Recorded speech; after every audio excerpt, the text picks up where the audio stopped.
Buenas noches a todos mis amigos y seguidores. Hoy nos vamos con el tema de anoche que la computadora lo dañó. Hablando de baterías. Tíralo, Goyo.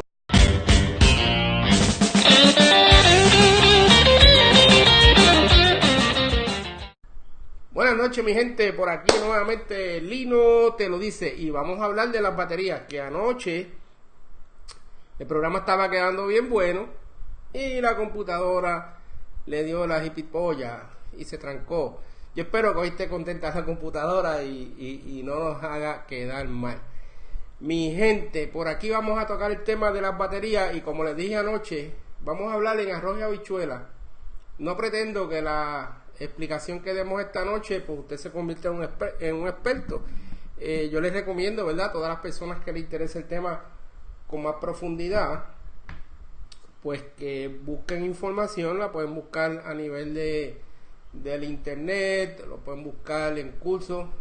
Básicamente, esto tiene que ver con principios de electricidad o de corriente. Y como les dije anoche, hay una famosa ley que va a dominar todo esto que vamos a hablar. Estamos hablando de la ley de Ohm. La ley de Ohm se compone básicamente en el manejo de tres elementos que tenemos en un circuito eléctrico. En un circuito eléctrico tenemos los amperes, que es el muñequito verde que lo están tratando de empujar. El embudo es el cable. El grueso del cable va a ofrecer una resistencia y está demostrada en esta gráfica con el muñequito rojo que está apretando que el muñequito verde no pueda pasar por el cable. Esto se llama resistencia, lo cual pues nos va a afectar más de lo que pensamos en circuitos DC, como es el caso de las baterías. Y tenemos un tercer amigo que es el muñeco amarillo, y este es el voltaje. El voltaje en un circuito eléctrico es la fuerza electromotriz, como se conoce, y también se conoce como diferencial de potencia, para aquellos que saben un poquito de electrónica. Pero en arroz y habichuela el voltaje es la fuerza que obliga a que los amperes caminen por un conducto o cable, y la resistencia se opone a ese paso. Por eso es que decimos que un circuito de 48 voltios es más conveniente y eficiente, ya que al tener un voltaje mayor, que en este caso es el muñeco amarillo, imagínense un muñeco con músculos y molleros, aunque el muñeco rojo le oponga un poco de resistencia, el flujo del muñeco verde viene siendo lo que nos hace el trabajo en los circuitos eléctricos, los amperes. Si nos vamos a la ley de Ohm, que le tengo por aquí la gráfica, vamos a ver que lo más que nos interesa en el caso de nosotros que bregamos con baterías y placas solares y controladores de carga y cablería y las distancias, lo más que nos interesa a nosotros en este caso es con la letra P, que son los vatios o power. Todos hablamos de que si la placa es 300 vatios, que si es 200 vatios, que si la placa tiene un circuito abierto de 45 voltios, de 36 voltios, que si tiene 6 amperes, pero que las que venían antes más pequeñas en 18 voltios tenían una mayor corriente. Pero señores, esto es bien sencillo. Si ustedes se fijan en la fórmula de Power y nos vamos al lado azul, vamos a ver que la V, si la multiplico por la corriente, es los vatios que tengo en ese circuito. Pueden ser vatios de consumo, pueden ser vatios de producción, pueden ser vatios de almacenaje.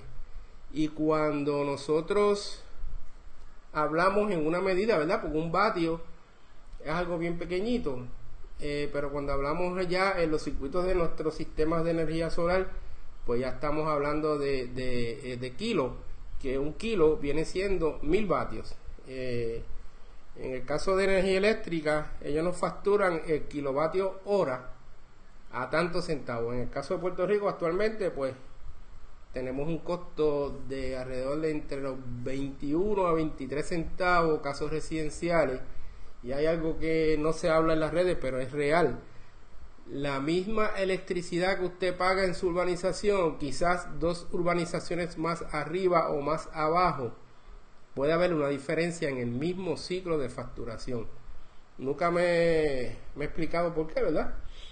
Debería ser básicamente lo mismo. Alguna explicación en algún momento me dijeron que fue que el ciclo de facturación, energía eléctrica, le costó más producir ese kilovatio que en otro tiempo. Vamos entonces a lo que vinimos, mi gente. Vamos a tirar este papelito por aquí, vamos para allá.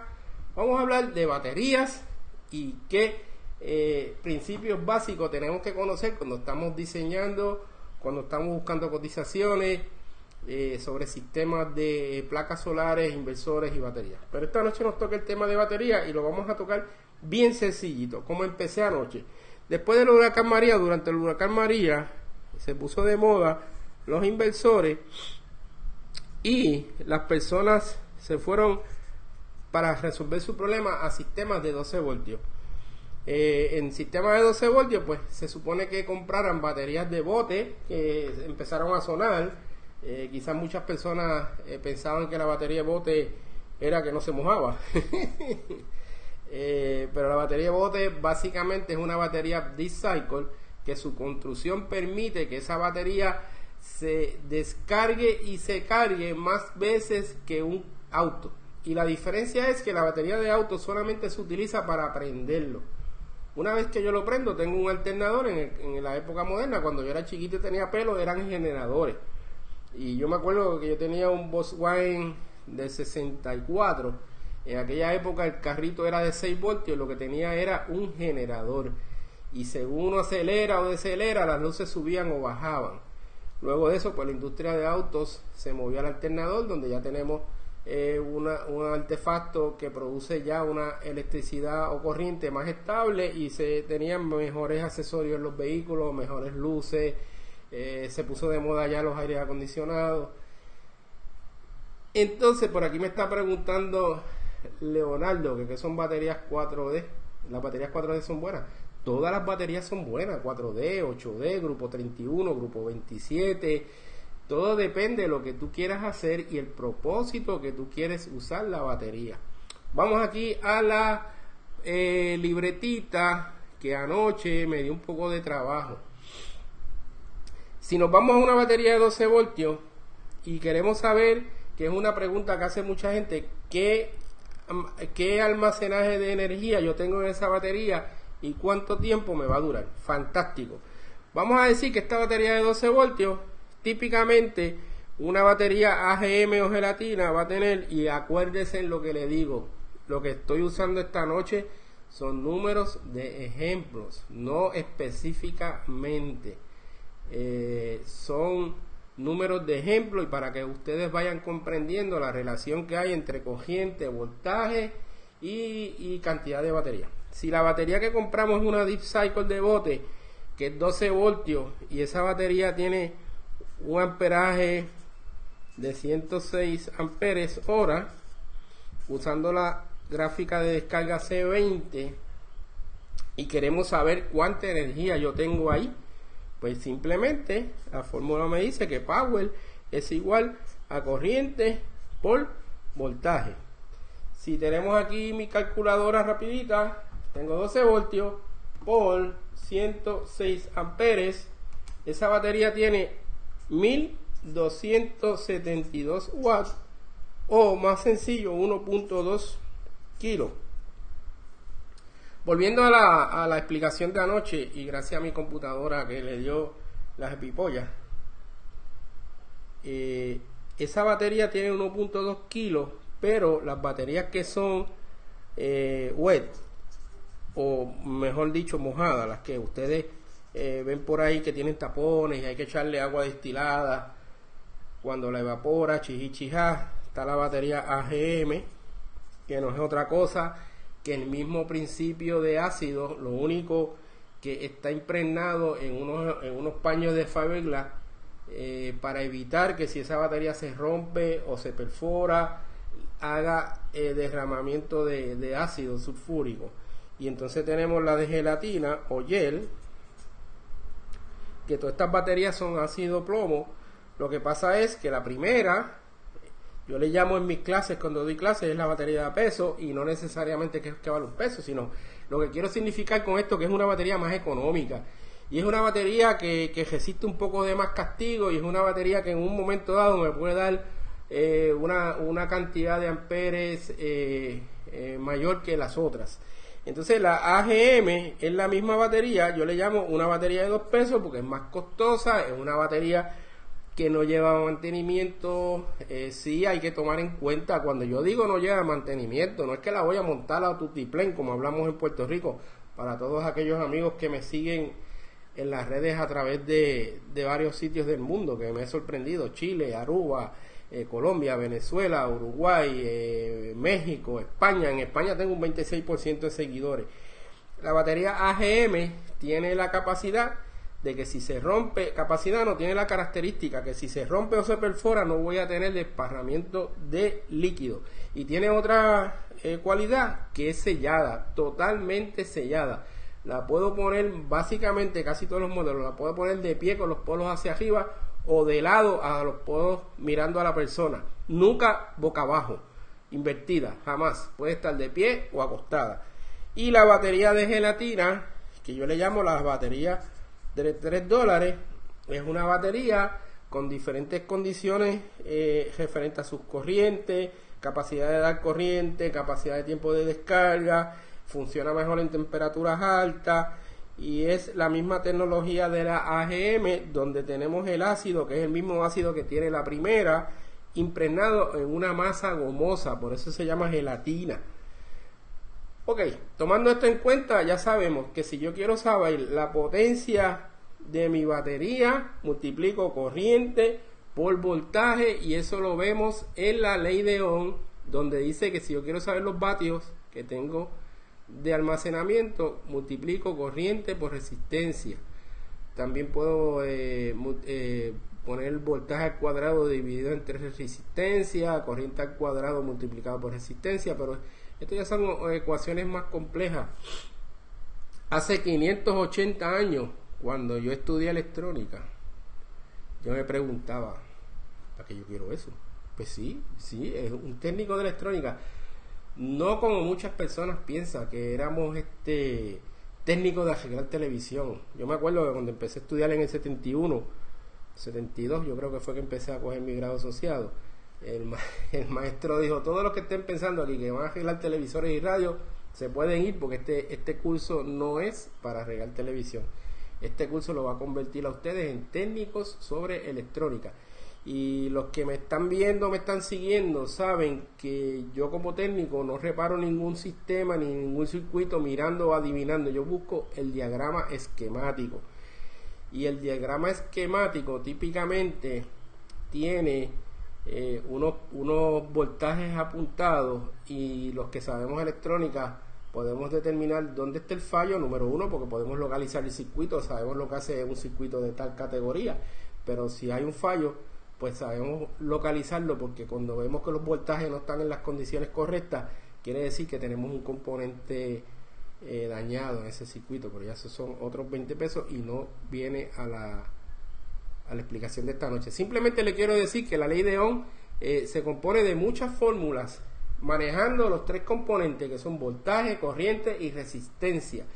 Y esto ayuda mucho a los técnicos de reparación, y ayuda mucho, y lo usan mucho los ingenieros eléctricos para hacer sus cómputos de diseños de circuitos, analizar circuitos, alambrados eléctricos, etcétera, etcétera. Volvemos por aquí con el viejito.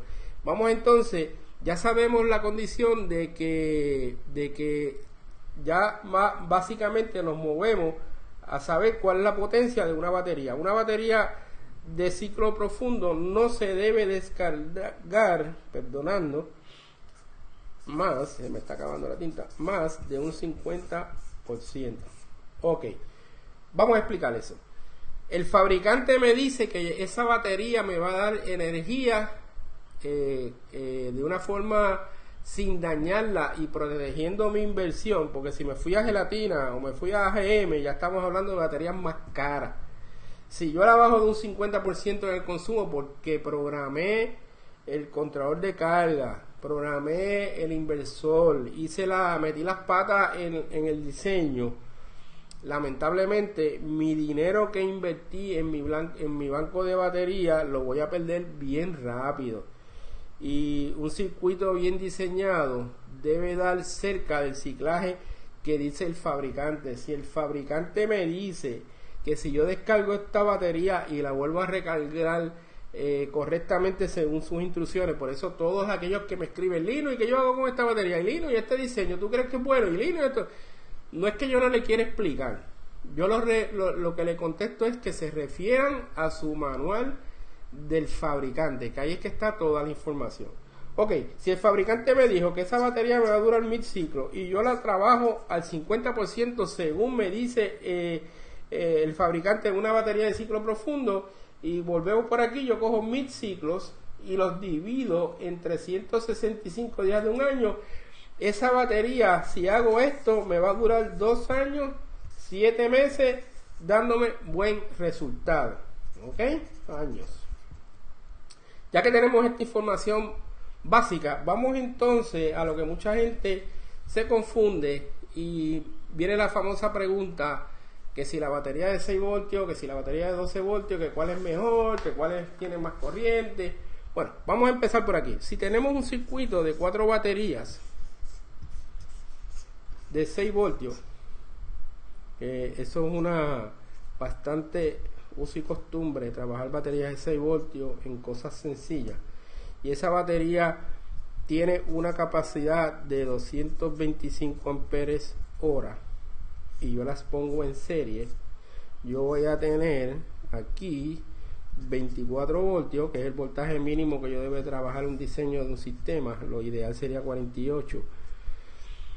Voy a tener 24 voltios y la fórmula de potencia me dice que para yo saber la capacidad de almacenaje en estas baterías, yo multiplico voltaje por corriente.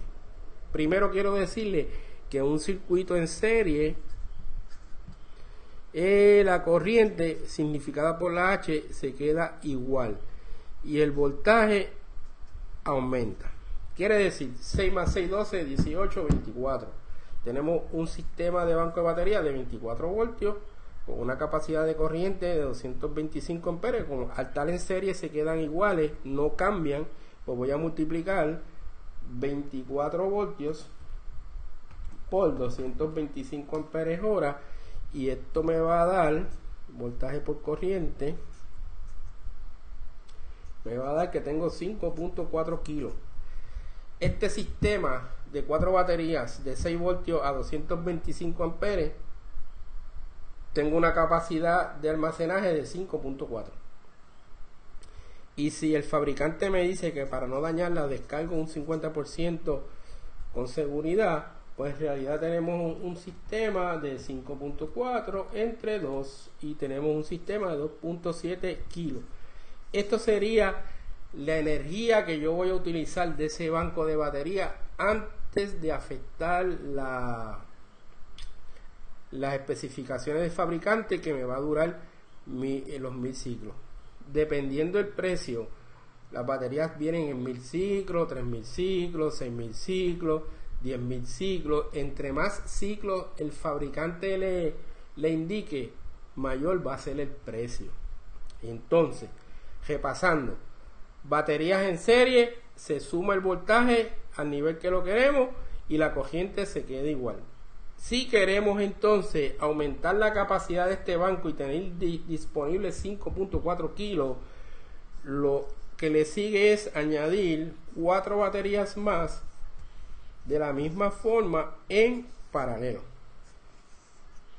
Y aquí tendríamos entonces un banco donde nos daría, aquí sí vamos a sumar los amperes, son 225 por 2 es igual a 450 por 24. Tenemos un banco que nos va a dar 10.8 kilos de almacenaje, donde yo puedo usar 5.4 de uso normal sin dañar las baterías.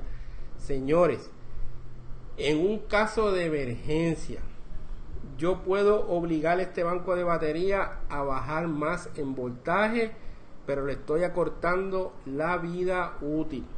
Estoy eliminando meses de servicio y voy ligerito porque estos son 30 minutos y aunque ustedes no lo crean, nos quedan 12 minutos. Seguimos aumentando la capacidad del banco y podemos ir a otra línea de baterías en serie y paralelo. Ok. Recomendación de la industria de batería: no debemos nunca subir de más de 3 paralelas. Eso no es aconsejable ni saludable. No voy a tomar tiempo para explicar por qué. Simplemente le voy a decir que si yo paso de 3 paralelas, voy a desbalancear mi sistema eléctricamente y me va a dar problemas. Va a funcionar, no es que no funcione, no malinterpreten y después digan que el hilo se lo dijo y se lo dijo mal. No, va a funcionar. Lo que sí que va a tener un desbalance en el sistema del circuito eléctrico de este banco de batería. Y una cosa muy importante, cuando yo hago paralelas, yo tengo que darle una protección de breaker o fusible entre paralelas. ¿Por qué? Porque si la batería de aquí se me daña, las otras baterías, que es una característica de las baterías, por eso deben ser todas el mismo modelo, el mismo voltaje, el mismo amperaje, van a tratar de recompensar la que se dañó. Y me va a aumentar en estas paralelas, me va a aumentar la corriente. Y es muy posible que si tenemos algún defecto adicional tengamos fuego o explosión en el banco de batería. No quiero asustar a nadie. Le estoy diciendo que cuando hacemos paralelas, las paralelas tenemos que proteger. En serie yo no tengo problema, porque si esta batería se cruza, se daña, estas lo que van a hacer es tratar de recompensar y el voltaje baja, y la corriente se va casi a cero. Pero si tenemos paralelas, las que están buenas van a tratar de recompensar la batería que se perdió y me aumenta la corriente en los cables. Vamos a hablar un poquito de los cables. Ya sabemos que no debemos de ir de más de 3 paralelas, sabemos cómo estimar la capacidad de un banco de batería, y ahora vamos a ver qué tienen que ver los cables con esto. Los cables típicamente que se usan en bancos de batería puede ser un 2.0 o un 4.0. Mi recomendación, que mientras puedan, y si están bregando en voltajes de voltajes bajitos, no es recomendación, es necesario. Si estamos hablando de voltajes más bajos, usted va a trabajar cable 4.0, es más caro, es más grueso. Y si estamos ya en 24 voltios, pues 48 voltios, pues un 2.0 no es posible. Porque se acuerdan la figura que le enseñé. Si yo tengo un banco de batería que tiene 400 amperes hora o 500 amperes hora, para que tengan idea, yo tengo un cliente en Culebra que le tenemos un banco de batería de 2400 amperes hora a 2 voltios. Y ese cliente tiene una inversión en batería de $30,000. La razón es que la casa sí está en un sitio aislado, una casa que compone de muchas cosas y necesita un sistema robusto. Pero estos muñequitos son bien importantes que se acuerden de ellos. Si ustedes están trabajando a un voltaje bajito y cable finito, le va a dar un trabajo extraordinario a fluir la cantidad de corriente que necesitamos para que el equipo funcione. Vámonos entonces por aquí rapidito otra vez la libreta, porque les quiero llevar otro detallito rapidito. Nos quedan 8 minutos. Por aquí, si tenemos un inversor a 12 voltios, lo cual yo no lo recomiendo a menos que sea una emergencia o sea algo para móvil o marino, por cada amper hace que yo le voy a demandar a ese inversor, yo voy a consumir 10 amperes, 10 en DC. Vuelvo y repito, estos son números para que entiendan las cosas. Esto es bastante preciso. Aquí tiene que ver la eficiencia del inversor, tiene que ver la cablería, tiene que ver muchas cosas. Pero básicamente, si es 12 voltios por cada ampere hace que yo requiero, me va a drenar de la batería 10 amperes. 10 amperes, correcto. Y entonces, si la nevera que estoy conectando son 3 amperes, me va a consumir 30 amperes DC. ¿Ok? Y si tú multiplicas el voltaje por los amperes, le va a decir la potencia y ya sabe cómo gestárselo a la batería. Mira, repito otra vez, no quiero que me quemen en las redes, que a veces me cogen y me pelan.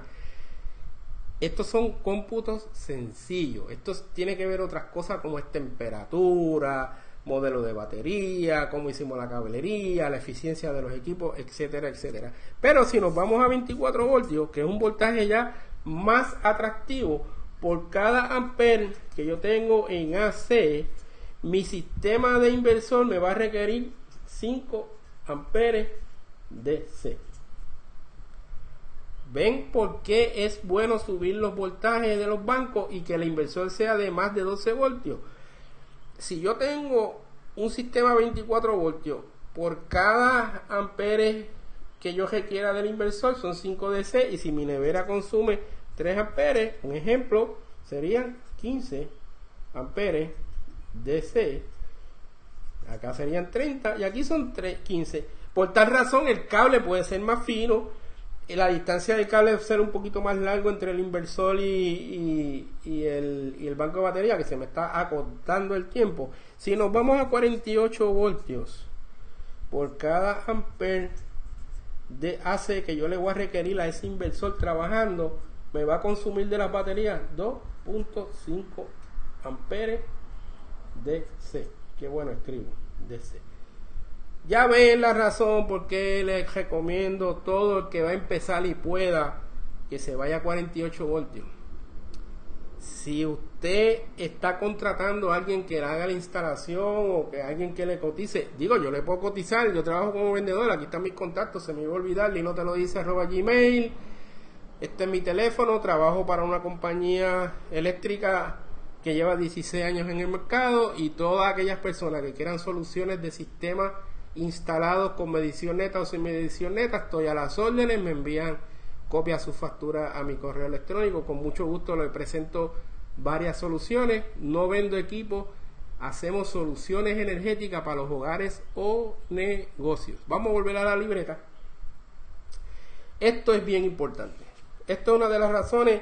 Ahí en las páginas a veces vemos, ay, ¿por qué es mejor una inversión a 48 voltios? Mire, señores, porque entre más alto voltaje, puedo tener cablería más fina, puedo tener un poquito más de separación entre el inversor y el banco de batería. En este caso serían 5 pies, en este caso son 10 pies, y en este caso son 15 pies. Esto es bien importante en el momento de diseñar. Hablando de eso, pues cambiamos entonces el tema. Vamos a la última gráfica que le quiero enseñar antes de despedirme, y le doy gracias por la atención de hoy. Si usted va a hacer un sistema de más de 3 paralelas, le voy a llamar aquí 4, puede ser 4, puede ser 5. De hecho, yo hice hace tiempo, si la mente no me falla, yo creo que yo hice un sistema en Humacao para un laboratorio de referencia. Creo que habían 8 paralelas. Cuando se hace ese tipo de paralela, porque queremos incrementar la cantidad de amperes en el banco de batería, y por ende la duración, y por ende más potencia, y chijá, yo voy a hacer 2 bus bar. ¿Qué son bus bar? Bus bar son unas placas de cobre donde yo voy a llevar todos los positivos al mismo lugar, y voy a llevar todos los negativos al lado negativo.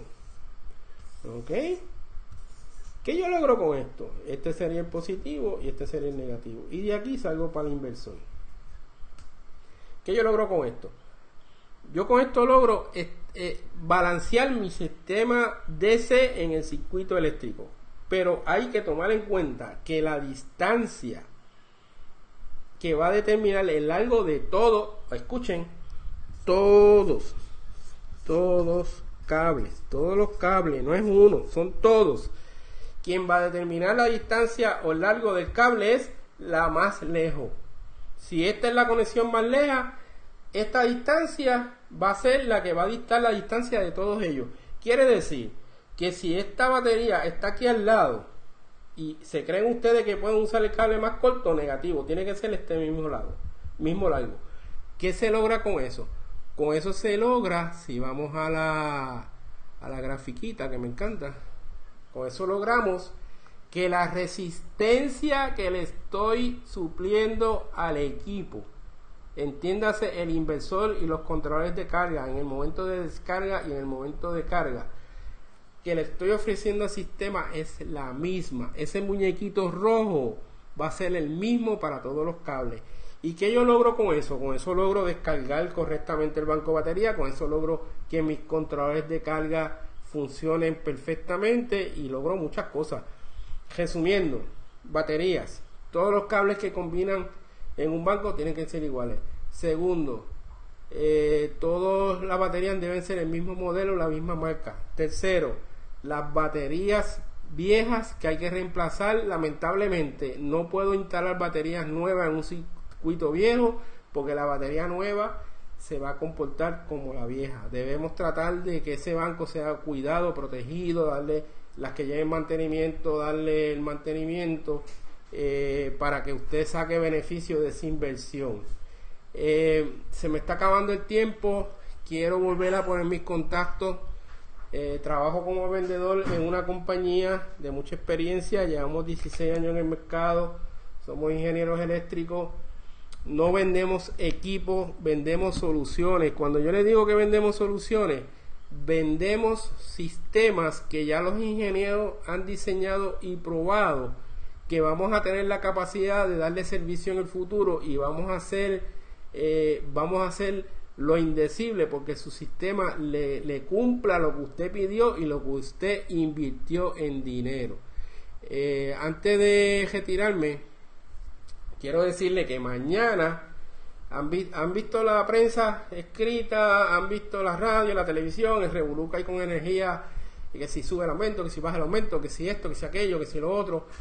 No, sea como sea, la forma de sacar el beneficio a su sistema es con medición neta. Y eso lo podemos discutir en otro programa, ya yo lo he hecho varias veces, pero lo podemos discutir nuevamente. Inversión en equipo solar, esto es, como dicen, déjame yo sé hablar inglés, win-win, win-win. Quiere decir que es una situación que gana usted como consumidor y ganamos nosotros como suplidores, y gana el país y gana el planeta porque estamos eliminando contaminación ambiental. Mañana a la 1 de la tarde, de 1 a 4, creo que voy a ir al aire como a la 1:30, no sé, eso depende del... Ay, Dios mío, el director de programación. Voy a estar en Día a Día, Canal 2, de 1 a 4 en algún momento. Creo que voy a estar más cerca de la 1:30, por ahí. Y voy a estar hablando de unos truquitos que se pueden hacer para bajar el consumo de eléctrico en nuestros hogares sin tener que invertir mucho. Hacerlo sencillo con lo que tenemos, hacer unos truquitos. Me ven allí. Siempre yo llevo ya como año y medio con Raymond y su gente. En ese momento estoy como una persona que da consejos. No hacemos nada de venta, es como estos videos. Y repito nuevamente, estoy dispuesto no es la palabra. Ay, los viejos se ponen medios morones a veces. Estoy disponible para todas estas personas que requieran orientación, consejo, que le haga un estimado, que le diga si está bien o si está mal, si quiere hablar conmigo, si se quiere retratar conmigo, lo que usted quiera, yo estoy disponible. Estamos a las órdenes. Llevo 20 años en el mercado. Tuve que ver mucho con los reglamentos, todo lo de energía eléctrica, creo que sé un poquito de eso, así que los puedo orientar con mucho gusto. Yo creo que por esta noche ha sido todo, gracias por su atención y nos vemos el próximo miércoles 8:30 con otro tema. Buenas noches.